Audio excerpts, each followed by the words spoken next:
I probably need to like put a count on. Then we have this focusing thing. It's extremely tricky. I filmed halfway through of this thing and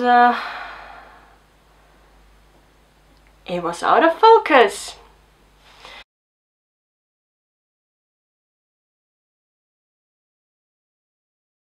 Hey and welcome back to my channel. I thought we could go through all my unread books on my shelves. And it's a big portion of the books on my shelves. Because I don't own that many books. Because for years I just used the library. And now I have fallen in love with buying books. So yeah, there's a lot of unread books on my shelves, but let's get started. These are in no particular order, and I try not to ramble. So let's start with The Sanctuary by V.V. James. It's sort of a mystery with some witchy vibes, as far as I know, and it has these beautiful sprayed edges, and it's a signed edition from Illumicrate. Magical witchy mystery. Sounds pretty damn good.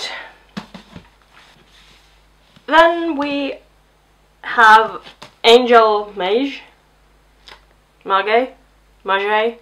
whatever, by Garth Nix. And it seems intriguing. It's something to do with archangels. They feel a strange kinship from the moment they meet, but no one knows why. Sounds good. Next we have The Blood Heir by Amelie Wen Zhao. I think it's sort of a Anastasia retelling, and the edges are just stupidly cool, and the end papers are really pretty as well. Then we have Kingdom of Souls, The Last Witch Doctor by Rena Baron. It has very like African vibes with it has some sort of magic as well. I mean, The Last Witch Doctor is this cool stenciled edge as well. Then we have The Orphanage of the Gods by Helena Coggan. This is the Illumicrate edition of the book. The normal edition is reddish orange, I think. And 20 years ago the humans came for their gods. So this sounds pretty cool, and it's just so beautiful. I actually prefer the Illumicrate edition because of the color scheme. The original one, like the reddish orange one, is really cool as well, but this I like more. Then we have Girls of Paper and Fire by Natasha Nguyen. I'm sorry about butchering these names, but this book here, the second part has already come out and I haven't even read this one. Oops. Then we have Gideon the Ninth by Tamsin Muir. Anyway, pronouncing names is tricky. Okay, 2 words. Lesbian necromancers. I'm into it.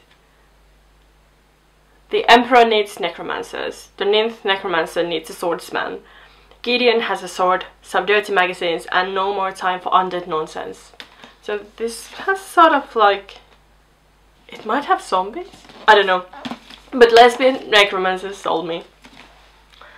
Then Descendant of the Crane by Joan Hay, and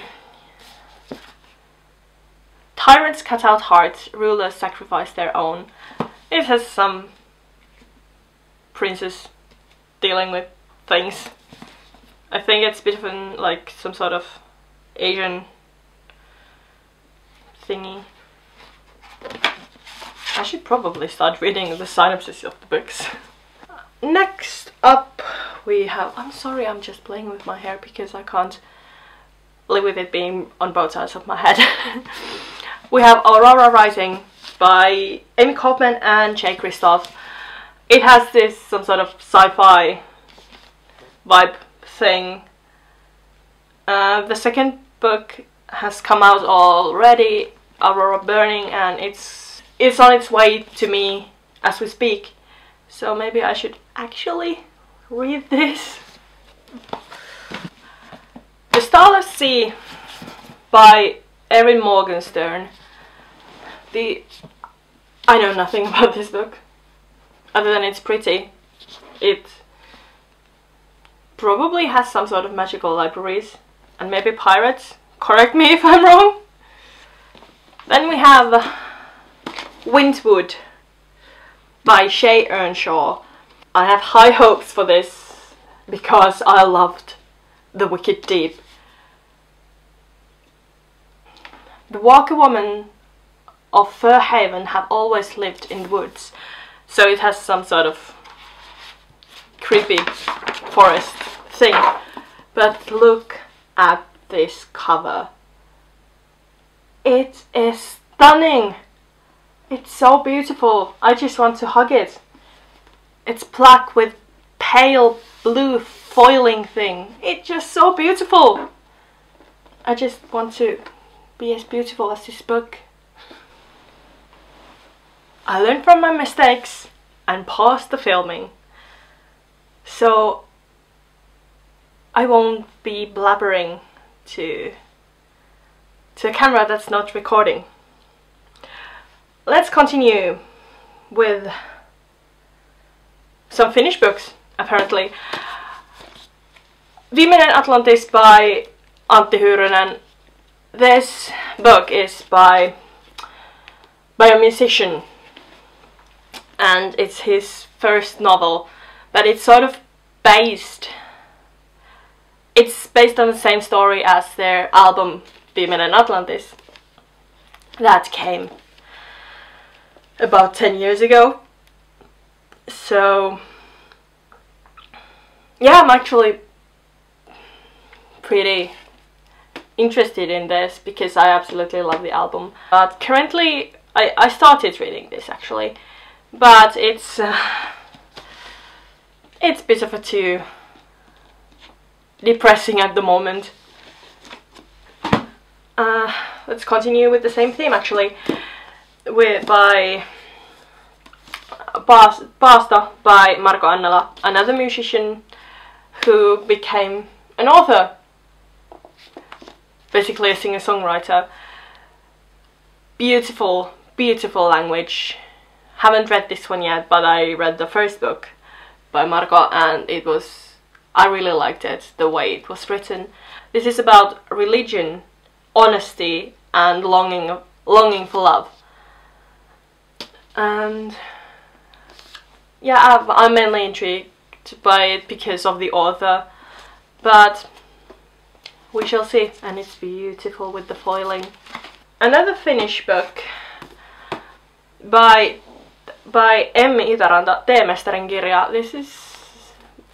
everybody has been reading this past few years and it pops up everywhere, and this was actually gifted to me by my friend. It has actually been translated to English as well. But it's about how the world is running out of water. So a bit of a depressing one. Let's find this one as well. Totta by Riikka Pulkkinen. I think this one some sort of a award actually, and it's one of these funny pocket versions of the book. We shall continue with this one, Once and Future by Amy Rose Capetta and Corey McCarthy. As far as I know, this is some sort of King Arthur retelling, and the new King Arthur is a girl, so it sounds good. The Curacao, Dark and Lonely by Bridget Kammer. It's a retelling of The Beauty and the Beast, and the hype has been real, and I was like, yes, I need to read it. Haven't read it yet. I also have the second part, Hearts of Fierce and Broken, but obviously can't read it before I read this, and let's just talk about this. This is why we don't buy books online without checking. Oh, this is actually one of my current reads. The Stepsister by Jennifer Donnelly. It's very dark and twisted story of Cinderella's stepsisters, I think. But yeah, I've gotten like only a few pages, but it seems really cool. I can't resist bookstores on the airports, and this is one of the books I picked up from an airport bookstore. The Seven Deaths of Evelyn Hardcastle by Stuart Turton. It's been going around, especially in the Bookstagram, for ages, and I think it's a murder mystery, but with some time travel things, I think. But it sounds really cool. Then I have two books by Crystal Sutherland, Our Chemical Hearts, and a semi-definitive list of worst nightmares. I think it's some sort of YA romance thingy. One comment actually says, John Green meets Rainbow Rowell in this heartbreaking tale of bittersweet first love. So yeah, I got these on an impulse from a sale shelf in one of my local bookstores. Oh, The Darkest Shade of Magic by V.E. Schwab. Now, I haven't read any Schwab yet. I did order the last two books of this trilogy, but I should probably actually read this. Everybody seems to love V.E. Schwab, and I hope I will too. Then we have a Thousand Perfect Notes by C.G. Drews. This is a YA romance that is probably going to break your heart in 1,000 pieces. And I love the cover, it's really pretty. Then I have one of these twisted versions of Disney stories. This is Once Upon a Dream by Liz Braswell, and it's about the Sleeping Beauty. This book is very pink. All the Bad Apples by Moira Foley Doyle. I love The Accident Season and The Spellbook of the Lost and Found by this author, so I had to get this one as well, and I hope it has the same sort of magical realism vibe than the other two books. But yeah, I've really enjoyed her writing. Then we have Queen of the Night by Alexander Chee. Random book I picked up when I was waiting for a bus and was killing time at the bookstore. Always a mistake. It has something to do with a classical opera singer. I know nothing of it. Then we have Norse mythology by Neil Gaiman. But I love all things mythology, so it's interesting to pick this one up at some point and read about the Norse gods. Oops, sorry. This is sort of the Little Mermaid retelling, I think, To Kill a Kingdom by Alexandra Christo. Apparently it's about a siren princess and who is cursed into humanity. Okay. Yeah, it's sort of a Little Mermaid retelling. I should get to this as well. Something completely different, which I rarely read, is The Giver of Stars by Jojo Moyes. I don't read chick lit that much, and this is exactly what it is. But it's set in England in late 1930s. I think it has something to do with bookstores or libraries or something like that. So it was intriguing. I got this like, yeah, I'm gonna read this over the Christmas time. Just something nice and cute. I did not. Then we are getting closer to the end of this pile. My battery died, so noticed it early enough so I wasn't talking to a camera that wasn't recording. Thankfully I have 2 batteries in for my camera, and yeah. Let's continue. We have still a few books to go through. The next one I have is Wicked by Gregory Maguire. It's one of those books I have started to read, but I haven't gotten very far because it's so slow paced in the beginning. Has been in progress since 2016, I think, and I occasionally pick it up, but yeah, it's one of those that I really should read because I just love the musical, and it's gonna give so much more depth to the musical. So yeah, this is one of those. Let's try and read it. Then we have, actually, continuing on the same theme, we have The Wizard of Oz. Again, I really like the musical, and I like the world of Oz. And it's a classic, it's one of those children's classic. This is just the first book on the series, The Wizard of Oz. This is the Penguin cloth-bound classics edition. Continuing with children's classics, Peter Pan. I have started this in 2013, I think. Yeah, I think it was.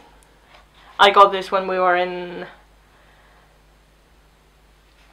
Hungary, and like, oh yeah, cool, Peter Pan. Still haven't read it, and it's a really short book. Maybe I will get through it at some point. Apparently we have some classics in this pile. This is a book of Shakespeare plays. I'm not even sure why I got this book. Maybe because it's just beautiful. I just have a feeling that I need to read Shakespeare. Please tell me which is the easiest to start with. We have Romeo and Juliet, Midsummer Night's Dream, and Macbeth. in this one. So which one I should go first? Another classic is Pride and Prejudice by Jane Austen. I like the movie. I love the BBC miniseries. And the characters are interesting. So, and Pride and Prejudice, it's the ultimate romance book. So, this is also the Penguin cloth-bound edition. And I want to read it, but it intimidates me. But I really want to get on with my classics. So I think this is a good one to start with. Water for Elephants by Sarah Gruen. It's one of the books that I have started. I actually bought this in 2011. And I'm not the biggest fan of the movie cover, but I didn't care much at that time. The movie is beautiful, and apparently the book is even more beautiful. So yeah, I should definitely read this one. Actually, then we have some music related books, and then my ultimate book of shame. But let's go with the music ones first. Let's start it off with the Asylum for the Wayward Victorian Girls by Emily Autumn. Not necessarily that much of a music related book, but the author is an amazing musician and I really want to read it. It's about two girls who are in an asylum, and it's written in sort of a letter form. So this really interests me. Then we have books piled here, that's why I'm looking there, and I'm trying to decide which one to pick up. We have Daisy Jones and the Six by Taylor Jenkins Reid. I have no idea why I haven't read this yet. It's a story of a fictional band, and as far as I know, it's written in an interview form, and it tells the story of the band, Daisy Jones and the Six, and why I haven't read it. Why? I love my music things. And I'm considering actually trying to find this as an audiobook, because apparently it's way better as an audio, because it's told in an interview form. So it makes sense. But yeah, this is one of the books that's high on my list of my ultimate TBR. Another one, well, you could call this a classic, Nancy by Deborah Spungen. It's a story of Nancy Spungen, who was the girlfriend of Sid Vicious from the Sex Pistols. All kinds, everything when it comes to sex, drugs and rock and roll. So it's sort of non-fiction, but it's still fiction. Anyway, it's weird. I got this in Finnish, but I got it for like really cheap. It was a bargain. So yeah, that's... I love the dark side of the music industry, and these kind of stories are just calling my name.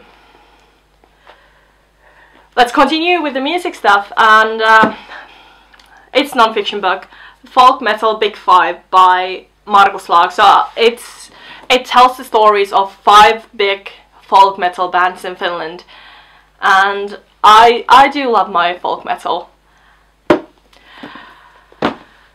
And the last book before my book of shame is Nightwish, We Were Here by Timo Isoaho. And I actually think this is also available in English, but I got it in Finnish because I have the original Nightwish biography in Finnish as well.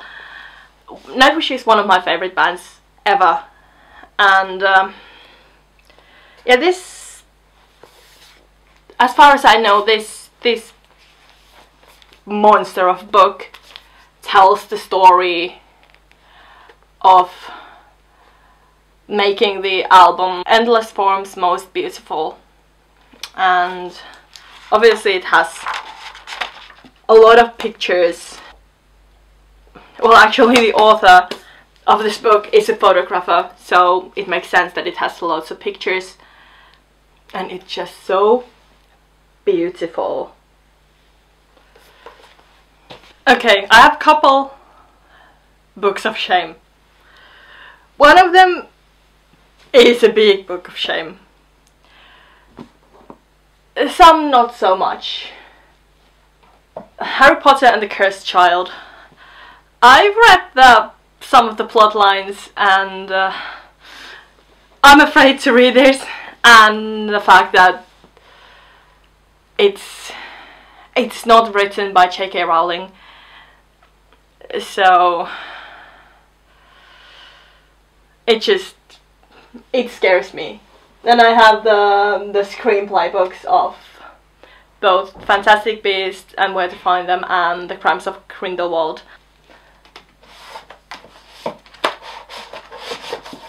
The reason why I wanted these books is that they are so damn beautiful.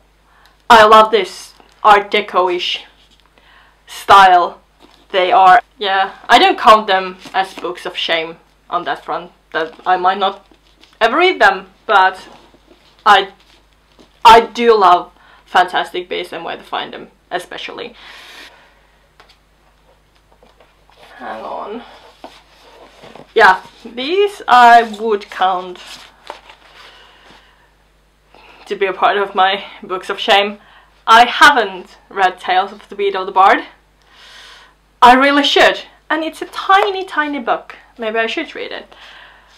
Quidditch Through the Ages. I think I read it like about 100 years ago when my sister got the original Finnish version of it, but I remember nothing of it. And Fantastic Beasts and Where to Find Them. But this is the new edition with all the added creatures that are featured in the movie. The ultimate book of shame. The ultimate book of shame. Because I love the movies.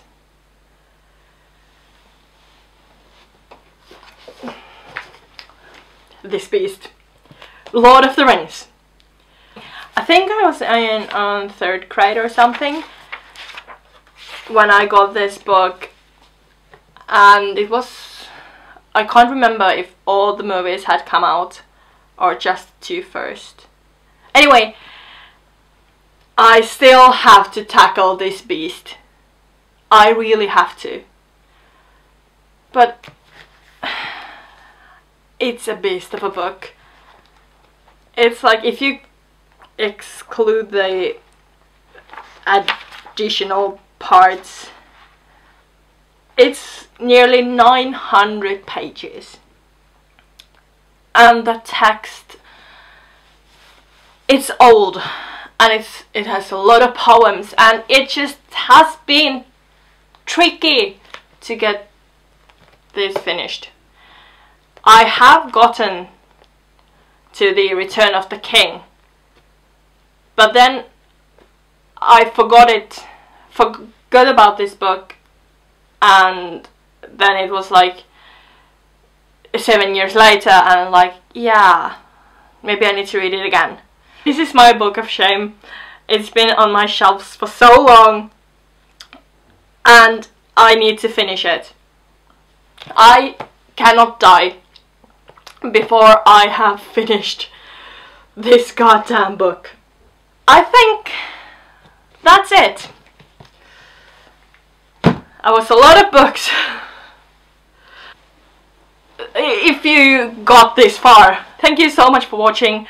Maybe like and subscribe, tell all your friends, or just tell me I'm lame. And tell me in the comments if you have read any of these books and would like to recommend. Just tell me why you love them. It might, like, make me want to read them more.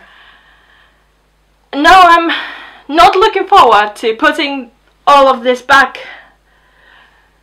on my shelves. Thankfully, the libraries have been closed, so I've been forced to read books from my shelves. Thank you so much for watching, and I will hopefully see you soonish on my next video of whatever I'm rambling about books. So, bye for now.